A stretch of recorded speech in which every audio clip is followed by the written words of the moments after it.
हरे कृष्णा। श्रीमद् भगवद गीता 12वां अध्याय श्लोक संख्या 1। एवं सतत युक्ता ये भक्ता स्वाम पर्युपासते ये चापे अक्षम व्यक्तम तेषाम के योग वित्तमः। तो यहाँ पर इस अध्याय को भक्ति योग का नाम दिया गया है। तो इसमें अनेक प्रकार के साधनों सहित भगवान की भक्ति का वर्णन किया गया और फिर भगवत भक्तों के लक्षण बताए, कैसे होते हैं भगवान के भक्त। तो इसमें सगुण, साकार और निर्गुण निराकार के उपासकों में से कौन श्रेष्ठ है, ये जानने के लिए अर्जुन ने ये प्रश्न किया। इसका शाब्दिक अर्थ ले लेते हैं। अर्जुन बोले कि जो अनन्य प्रेमी भक्तजन पूर्वोक्त प्रकार से चिंतन करके अर्थात निरंतर आपके भजन ध्यान में लगे रहकर आप सगुण परमेश्वर को भजते हैं और दूसरे जो केवल अविनाशी सच्चिदानंद निराकार ब्रह्म के ही अति श्रेष्ठ भाव से भजन करते हैं, इन दोनों प्रकार के उपासकों में उत्तम योग वेता कौन है? तो ये बहुत सुंदर प्रश्न है जो भगवान की अहेतु की कृपा से अर्जुन ने हम सब के लिए ये उपस्थित किया है। तो यहाँ पर हम 11वां अध्याय समाप्त करके आए हैं। उसके लास्ट श्लोक में 55 श्लोक में जो यह सह मामेति पांडवा, तो यहाँ जो यह सह है इसी के लिए यहाँ भगवान ने, यहाँ अर्जुन ने ये भक्ता, ये शब्द उसके लिए प्रयोग किए हैं। तो इसमें जो सबसे महत्वपूर्ण शब्द है सतत युग। सतत मतलब निरंतर। ये बहुत बार भगवद गीता में आया ये शब्द और ये बहुत महत्वपूर्ण शब्द भी है कि सतत का मतलब है निरंतर ये चिंतन बना रहे, मैं भगवान का ही हूँ, इस प्रकार उनका होकर रहना, यही सतत युग। बीच में कोई ब्रेक नहीं, बीच में कोई उद्देश्य का भटकना नहीं, निरंतर एक ही चिंतन कि मैं भगवान का ही हूँ। हम इस स्थिति में हैं, मैं भगवान का भी, अर्थात पहले मैं इस संसार का हूँ, फिर थोड़ा समय मिले तो मैं भगवान का भी, बस यहीं पर हम सब उलझे हुए हैं। लेकिन जो भगवान में पूर्ण श्रद्धा रखने वालों का एकमात्र उद्देश्य होता है, वो क्या होता है? भगवत प्राप्ति। तो जो भगवत प्राप्ति का उद्देश्य रखते हैं, फिर उनकी क्रियाएं कैसी होती हैं, वो करते क्या हैं? तो भले ही वो पारमार्थिक क्रियाएं करें, अर्थात जप करें, ध्यान करें, नाम स्मरण करें, भगवान का रूप गुण लीला चिंतन करें, या आजीविका आदि का कार्य करते हुए अर्थात अपने शरीर निर्वाह के लिए, कुटुंब के लिए, धन कमाने के लिए कार्य करें, इन दोनों को करते हुए उनका संबंध नित्य भगवान से बना रहता है। ऐसी है सतत युक्ता। तो इसमें हमारी भूल क्या है? हमारी भूल ये है, बहुत सीधी सी बात है कि जब हम आध्यात्मिक क्रियाएं कर रहे होते हैं, पारमार्थिक क्रियाएं कर रहे होते हैं, तो उस समय तो हमें लगता है कि हमारा संबंध भगवान से, हम भगवान से उस समय अपना संबंध मानते हैं। लेकिन जब हम व्यवहारिक, लौकिक, सांसारिक क्रियाएं करते हैं, तब हम अपना संबंध संसार से मानते हैं। तो इसी कारण हमारे उद्देश्य में भिन्नता आ जाती है। अर्थात जब हम आध्यात्मिक क्रिया कर रहे हैं, हमारा उद्देश्य है भगवान की सेवा करना, लेकिन जैसे ही हम सांसारिक क्रियाओं में आते हैं तो हमें लगता है कि अब हम संसार के हैं, मुझे ये भी तो करना है, ये भी तो मेरा कर्तव्य है।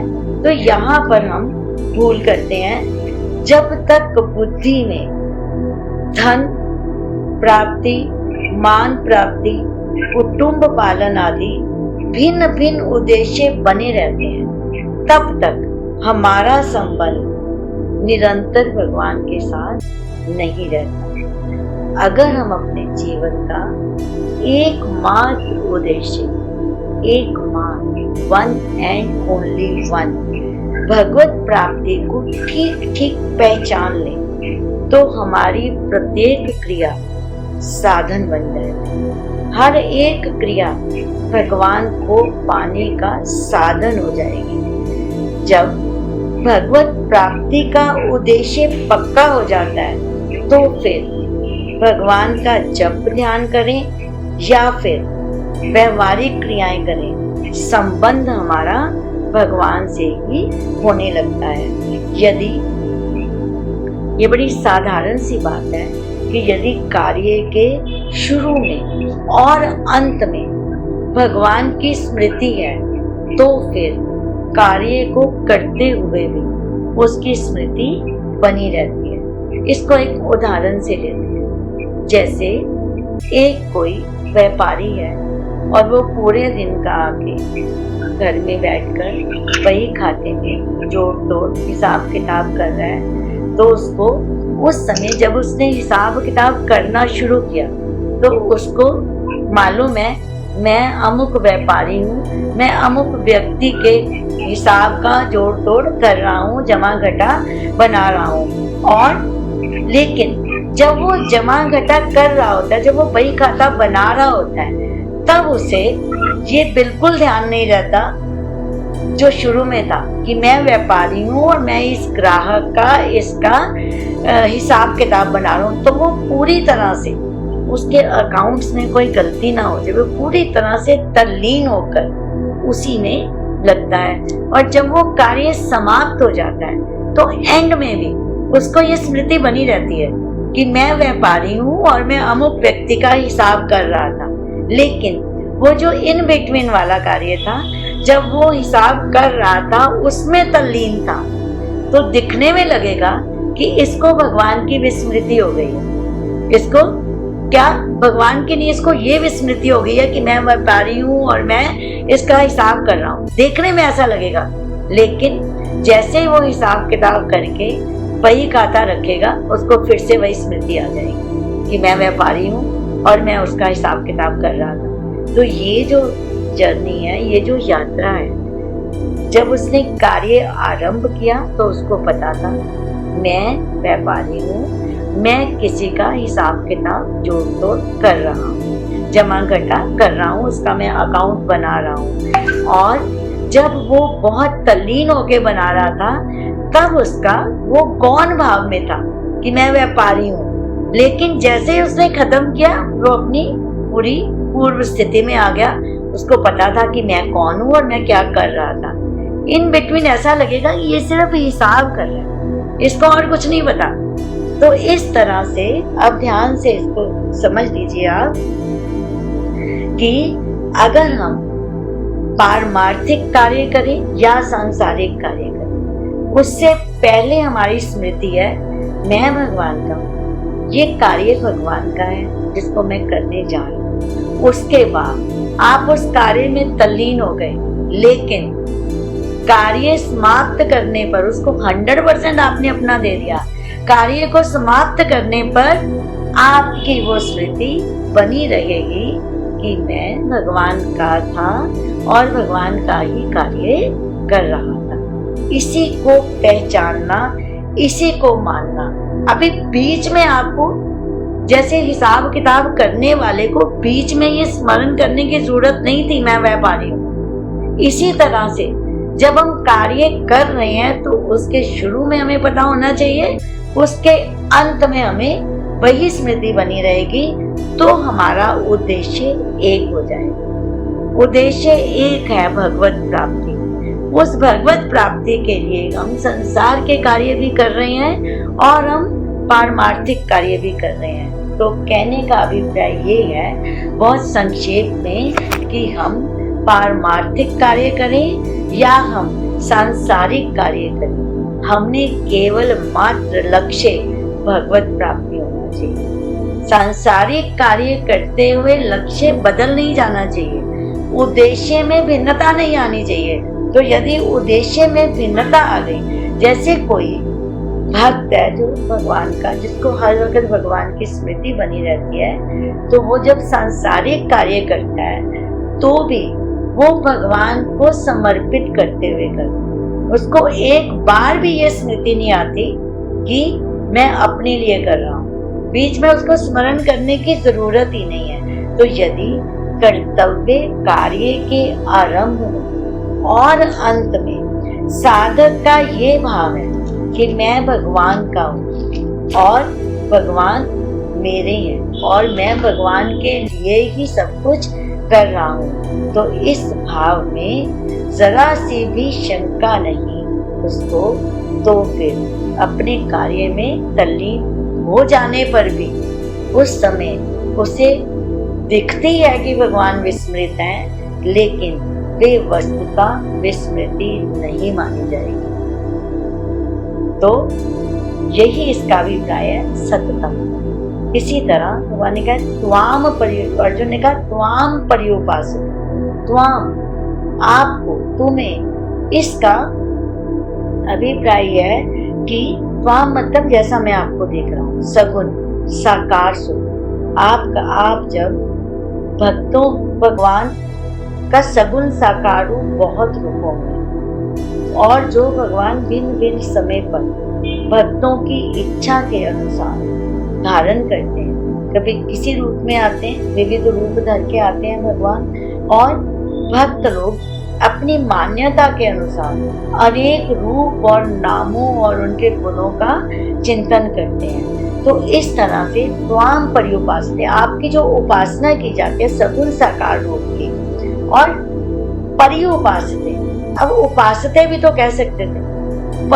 पर्युपासते मतलब परितः, परितः का मतलब है फ्रॉम ऑल साइड्स, चारों तरफ से अच्छी तरह से उपासना करते हैं। अब इसमें हम भाई उदाहरण लेते हैं कि जब एक नारी की, एक लड़की की शादी होती है तो उसका पति के साथ संबंध, तो वो क्या करती है, पत्नी पति के लिए अपने शरीर को अर्पण कर देती है, उनके माता पिता के लिए सेवा करके अपने आप को अर्पित करती है, घर में भोजन आदि बनाने में, घर के सारे कार्य करने में, हर तरह सा जो भी उससे बन पाता है वो उससे अपने पति की सेवा करती है। और उसे एक बार भी विस्मृति नहीं होती कि मैं ये क्यों कर रही हूँ। उसे पता है कि मैं, क्योंकि मेरा संबंध मेरे पति से है और ये सारे उससे संबंधित है, इसलिए मैं सेवा कर रही हूँ। तो कितना सिंपल है ये जानना कि ये सारा वो भगवान का अंश है, भगवान का विस्तार है। अगर मैं इनकी सेवा करती हूँ, अगर मैं इनका सेवा करता हूँ, अगर मैं इनके लिए, तो क्या है, ये अल्टीमेट भगवान की सेवा। अब पति के माता पिता की सेवा करने से पति की सेवा कैसे हो गई?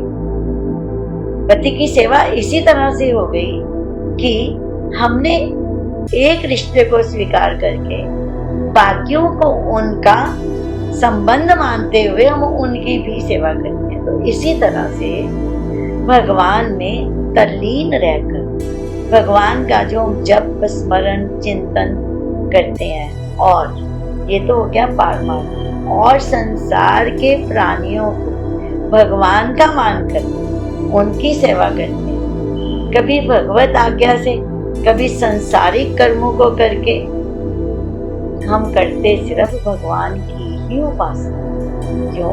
क्योंकि भगवत प्राप्ति हमारा जो उद्देश्य है, जो कार्य है, कार्य का उद्देश्य है, उसकी निरंतर स्मृति हमें बनी रहती है। इसी को उपासना कहते हैं। यही उपासना है, यही उपासक के हृदय में उत्पन्न और नष्ट होने वाले पदार्थों और क्रियाओं का चिंतन मात्र मतलब इतना सा भी, किंचन मात्र भी महत्व नहीं रहने देते, उसे बाकी सब चीजों से कुछ लेना देना नहीं रहता। तो ये है भगवान के सगुण साकार रूप की उपासना। अर्थात जब आप पारमार्थिक कार्य करते हो तब तो आप समझते हो कि भगवान का कार्य कर रहे हैं, जब आप सांसारिक कार्य करते हो तब आप नहीं समझते कि इसको भगवान के लिए कैसे करूं। तो बस कार्य के शुरू में याद रखना है, बीच में करते रहो अपने काम, कार्य समाप्त होने के बाद अपने आप स्मृति बनाएगी, तो वो बीच में जो बीच वाला समय है उसी में वो जमा हो जाएगा। तो इसके बाद अक्षरम, अक्षरम का मतलब है अविनाशी, जो बहुत सुंदर पर ब्रह्म, सच्चिदानंद घन पर ब्रह्म का वाचक है ये अक्षरम। तो जो इंद्रिय का विषय नहीं उसको अव्यक्त कहते हैं। तो यहाँ पर अक्षरम और अव्यक्त दोनों साथ साथ लिए गए हैं। तो यहाँ पर अब अर्जुन निर्गुण निराकार की बात करें कि जो अक्षरम, अब क्या बोलते हैं, अक्षरम और अव्ययम। अक्षरम का मतलब है अव्यक्तम, अक्षरम का मतलब है कि अक्षरम विशेषण के साथ उन्होंने निर्गुण निराकार ब्रह्म का वर्णन किया है। यद्यपि जीवात्मा को भी कई बार अक्षर कहा जाता है, लेकिन यहाँ पर अव्यक्त जो शब्द है ये केवल ब्रह्म की बात करते हैं, जिसको हम लाइट बोलते हैं, जिसको हम ज्योति बोलते हैं, जिसको हम उसमें मिल जाना बोलते हैं, ये उसकी बात हो रही है। तो यहाँ पर क्योंकि उपासक जो है वो सगुण भी होते हैं और निर्गुण ब्रह्म की भी उपासना करते हैं। तो यहाँ अर्जुन इन दोनों प्रकार के उपासकों में से जानना चाहते हैं कि कौन सा योग वित्तमान, कौन श्रेष्ठ है। तो ये जो अर्जुन का प्रश्न है ये बहुत महत्वपूर्ण है। इसकी महत्ता का पता ऐसे चलता है कि भगवान ने इसका उत्तर दूसरे श्लोक से देना शुरू करके और 14वें अध्याय के 20वें श्लोक तक निरंतर इस प्रश्न का उत्तर दिया। तो इस बीच में 73 श्लोक, 73 श्लोकों में भगवान ने इसका उत्तर दिया। तो अब आप ये समझ सकते हो कि ये कितना महत्वपूर्ण श्लोक है, जिसके उत्तर भगवान को 73 श्लोक में और पूरी भगवत गीता में किसी भी प्रश्न का उत्तर इतना लंबा नहीं है जितना भगवान ने इसका दिया है। तो यहाँ पर देखने वाली बात ये है कि हमें ये जानना है कि जो अर्जुन जानना चाह रहे हैं कि जो निरंतर भगवान की भक्ति करते हैं, उपासना करते हैं, उनमें, और ये जहाँ पे अक्षरम अव्यक्तम, और जो अक्षरम अव्यक्तम को पूछते हैं उनमें योग वित्तमा सही, जिसको बोलते हैं कि योग वित्तमा, अर्थात उनमें कौन अधिक योग वित्तम श्रेष्ठ है। वित्तम, तम वो डिग्रीज लगाते हैं ना, तरतम, तो सबसे जो उत्तम श्रेष्ठ है वो कौन है, ये अर्जुन का प्रश्न है। और आगे हम इसका बहुत लंबा 14वें अध्याय तक इसके उत्तर को देखेंगे, 14वें अध्याय के 20वें श्लोक तक। हरे कृष्ण।